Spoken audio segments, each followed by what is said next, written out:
talk about aerodynamics. It don't matter how fast your muscle car is if the air is trying to stop you the whole time. Now, one thing everybody knows about the Firebird, the 410 Firebird, it's the most aerodynamic Firebird ever made. And something you'll probably don't know is the T-tops are specifically designed for mullets, baby. Look at this. Look how smooth and flowing my hair is without just being all over the place. It's perfect. Don't get no better than an LS1 under the hood, a T56 in your right hand. Woo!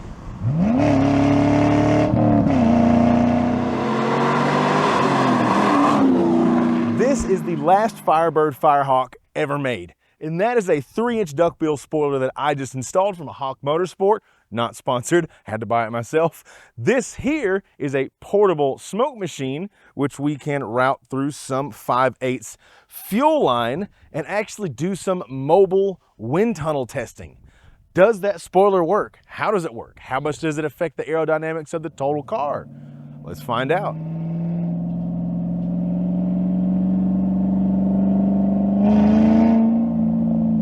Before we get any further in the video, I want you to know that I also put holes in the fender well directly behind these fender vents right here. So now these actually function as high pressure relief, which we will see in some decent speed runs with water on the road, and you can actually see the water ejecting out of this. It's getting vacuumed out of the fender well, and these hood vents are functional from the factory at speed. I've added some extra ventilation under here so we actually get a little bit better at speed ventilation and some good 0 mile an hour standstill heat dissipation. Does all this work? Yes, to varying degrees. The trunk spoiler has a pretty good sized aerodynamic benefit and change to the car all the way up to the windshield. It affects it that much. These fender vents are effective and functional at higher speeds. At low speeds, it really doesn't make that much of a difference. It's not a ducted, vacuum effect. It's more of a pressure relief. So as you get speed up in the wheel and the tire package in the fender well, that high pressure system actually has somewhere to go now. So at speed, that is mildly effective. And I would say that adding the extra ventilation on this is helpful, but not necessary for the way that almost anyone else is going to drive the car. This is going to go on the racetrack, so I'm doing some preparatory stuff, which includes some wheel and tire packages, which are actually already on the way. And I have drilled and slotted rotors with the carbon ceramic matching pads already here. I'm just going to put those on when I get the wheel tire package. So let's get into the actual portable mobile wind tunnel testing and driving in the rain, which gives us a complete picture of the way that the aerodynamics, especially off the rear of the car, are affected by the rear spoiler. So in the first clip here, this is the smoke going straight down the middle of the car with no spoiler. And as you can see, it smoothly flows over the top of the car, down over the rear trunk, which technically is a little bit of a spoiler from the factory, even in this formula configuration here. But as soon as it clears the back of the car, the trunk lid, it dives straight down to fill that air void.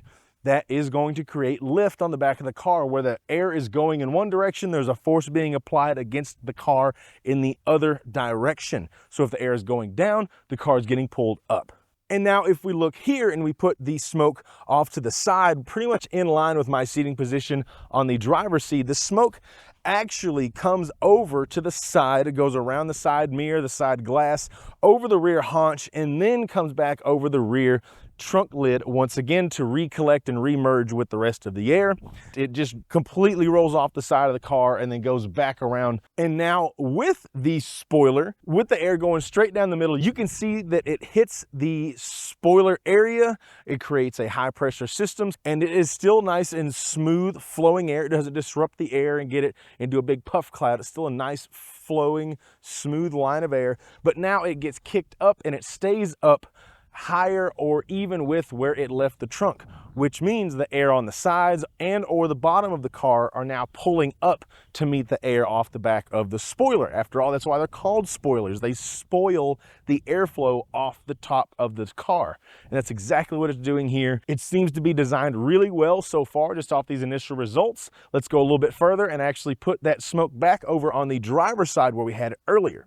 Now, I don't have good footage of this, and that's kind of because I was running up against the clock because I had a rainstorm coming in, which we actually used to our advantage later. But I can tell you that now with the spoiler, the smoke actually goes from around this area, stays on top of the car, comes over here, hits around this area of the trunk lid, and actually smushes in and collects and comes off the rear center of the spoiler. It no longer goes around the edge of the car. And keep in mind the before and after on this is only a before and after on the addition of the spoiler. The fender vents, improved hood vents were there on the spoiler less footage. So this is a before and after of spoiler only. So it actually has enough of effect with that 3-inch duck bill spoiler to actually affect airflow all the way up here in front of the A pillar. So now it's no longer rolling off the side of the car and then recollecting in the back. It's actually staying on top of the car the whole time, which is great because air has mass. Mass exerts a force. I would rather the force be on top of the car pressing it down than on the sides of the car pressing it in.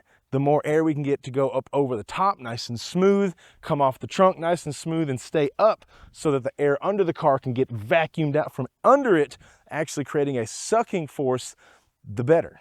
And just for good measure, before we get to the rain footage, take a look at this. How much do the pop-up headlights affect aerodynamics? A lot, like the whole car.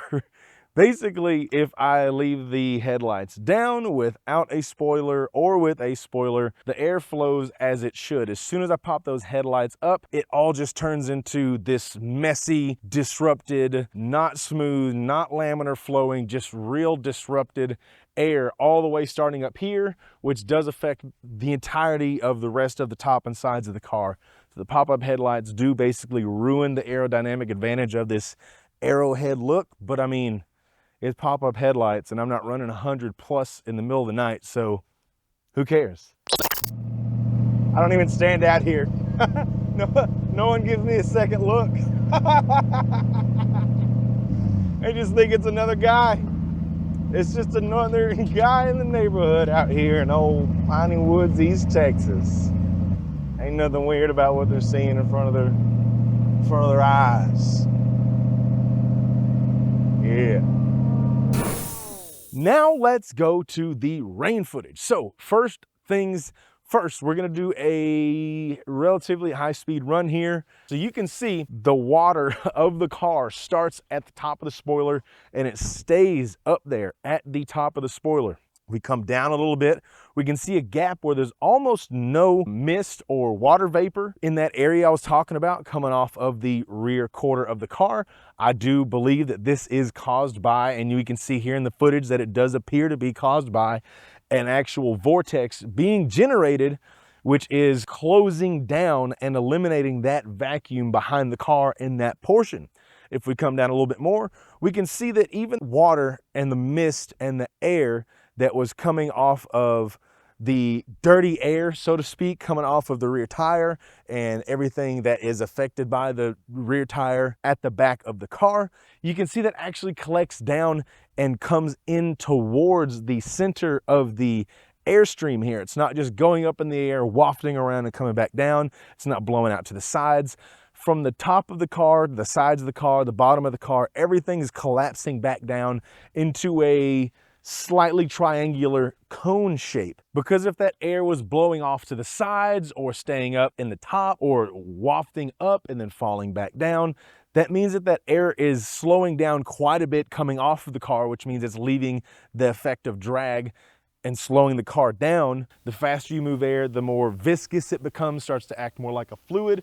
And we can see that happening here where the air is sliced by the car and collapses right back down without a whole lot of turbulence going on around the vehicle. Absolutely perfect. Now let's flip up front and look at these fender vents. So as you can see, all the way up until I was getting to about 60, 70 miles an hour, not a whole lot's happening. Once I get 70 plus, now we can see the water actually having enough force from the air exerted upon it to see some water drops getting ejected out of those side vents. So I suspect even at lower speeds, we're still able to evacuate some of that high pressure. It's just not enough to move the slow moving relatively heavy compared to air, water that is coming out. But once you get up above 70 miles an hour, it has enough wind speed to actually pick up and move drops of water that are slow moving, that have already lost all their inertia. It's able to get all that stuff out of there, which means it's getting a lot of air out as well. And finally, let's do a before and after on the hood vent. So here is the before, and you can see at 0 miles an hour, we do get a little bit of air coming out. It's hard to see on camera. I don't even know if we can, but the air actually starts to come out of the nostrils because the nostrils are connected to this as sort of an overpressure relief system as well. And then once we start to pick up speed, the air begins to evacuate out of this. Where is it pulling it from? It's pulling it from the center of the engine compartment, just to the left and the right of the left and right banks on the engine. So just near the outer edges of the V8 engine here. So does it work? Yes. Does it work well at speed? Yes, it does. Now with the holes open, as I have drilled them, you can see here with the same amount of smoke on the same setting, same location, same day, we do get better 0 mile per hour standstill air and therefore heat evacuation out of the holes in the hood here. And once we start moving, it seems to relieve and eject the hot air slightly better, but not enough where I feel like it's going to make a meaningful difference. This is more of a 0 mile an hour and low speed assistance. Once you get up to high speed, there's just plenty of vacuum for it to evacuate that hot air out all by itself. So would I do this modification on the hood specifically? Again, yes, I would, but I would make slightly smaller holes. Let me show you where the holes are on the fender. They're actually right in front of the vents here, so that it's the most direct path. No one makes a 3D printed or injection molded or anything as far as actually hooking these up like you can with a C5 fender vent. But if I inject some smoke here, it's going to take quite a while. It'll eventually fill up and it will start to pour out of, yeah, there we go, out of the side. And because this is all connected, we actually get quite a bit of exhausting out of these edges here. And here under the hood, where are the holes that I added? They are right here, and I actually have a little bit of this panel gap closer. I guess this, it's sort of a seal, but it's loose. It's like whenever you close the door on a factory car and it's got that little flap of plastic that gets sealed up by pressure. I'm using that here. I'm also using that here on the front quarter panel at the A-pillar to direct some of that airflow out that's going to get out of those panel gaps. But I've added that right here to further direct the air from the inside of the engine. And I've also actually added it here along the edges of the hood and behind the pop-up headlights. So whenever you close the hood down, there's no longer a gap behind the pop-up headlights, and there's no longer an air gap from here all the way to where it latches in there at the rear. So we've closed off that turbulent airflow at the nose of the car. Remember, the nose of the car is the most important part. Second most important part is underneath the car as far as aerodynamics go. I mean, unless you're driving a Tahoe, then really, what are you gonna do? But anyway, so the factory holes are there, and there. The air would work its way out via a vacuum from moving and actually vacuum out from these holes around here and then out of the vents. So if I fill this with air, or smoke rather, you'll see it's now pouring out of here because it's all connected. And it's also pouring out of the nostrils because it's all connected. So this whole system works as a pressure relief. It's a nostril pressure relief. That way, if you're just going so fast, which there's baffles in here, it's not going to accumulate that much ram air. So yes, it does breathe and ram air in there. A true ram air system is a ram air, like a force feed. There's nowhere else for the air to go besides the intake. That's not truly what these are, but it does relieve the vacuum needed for the engine to get fresh air, provides fresh air to the nose of the car. It is a net benefit. Very cool. So they are functional, but there is a top and a bottom baffle along with a couple. So here's the real question now that we've done actual testing. How functional is this and would I do it again? As far as the hood goes, I would say it's mildly functional under certain scenarios. Not to the point to where if you have one of these hoods, you should feel the need to go and do what I've done. If you want extra dead stop or, you know, low mile an hour, like if there's a yellow flag, you're at the school pickup line, which is where this thing goes from time to time whenever we're doing business related stuff and I've got to grab the boy on the way to do whatever we're going to do, the bank or get supplies or whatever. So this does actually do some daily driving type of stuff. So that could help, but you don't need it. So this is most definitely the least important, lowest on the tier of what should be done list if you're going to try and do what I'm doing. I'm not saying don't do it. I'm saying you don't need to do it. I don't regret doing it. It does have a benefit, but you don't need to do the hood. It's still pretty daggum functional the way it is. Fenders, do you need to do these? No, you don't, because unless you get up over 60, 70 miles an hour, it's not doing a whole lot. It's doing something, but it's not doing a whole lot. So this is more for a high-speed run car. So if you're actually going to track it, whether it's drag strip, circuit track, whatever, I would do this. It's the fender liner here is thick. It's like a 1/4 inch thick of plastic. You're not going to make this too weak. There's nothing back here. It's not like a Corvette where an ECU or any kind of computer or wiring or anything is back here. There's nothing. This is hollow. There's nothing back here. And these are already functional and ready to go. You just punch a couple holes where you want to punch them. I put them directly in front and it starts working. It already has rain channels to release rain out. If you have more pressure in there, then this can relieve. You actually have all these extra gaps around the panels because this is early 2000s General Motor product, so we have plenty of panel gap around the car to relieve pressure. These I would recommend. That's the medium importance of the trio I've done here. The duckbill spoiler, if you don't mind putting holes in your fiberglass and working on a car like this where you get one chance, it's fiberglass, there's no material to work with. Like once you've drilled it out too much, that bad boy is gone, and you've got to find like a boat specialist or somebody because hardly anyone works with fiberglass anymore to get it repaired, or you got to replace the trunk, which is this entire piece of glass too. So if you're comfortable with doing that, I would recommend this one, and this one is from Hawk Motorsport. Basically a piece of plastic with aluminum sheet on both sides. I am going to pull it off and actually paint it to match the color of the car, but that's besides the point. Is it functional? Yes, very functional, in a very beneficial way, and I would recommend that. That's the video, that's the car. Wheels, tires are on the way. Brakes are gonna go on with it. Then we're gonna do some before and after testing. 0 to 60, how much better 0 to 60 times can you get with stickier tires? What about your 60 to 0 times? What about your G meters in the corners? Can we pull more G's with better tires? We'll let you know. Subscribe. Thank y'all.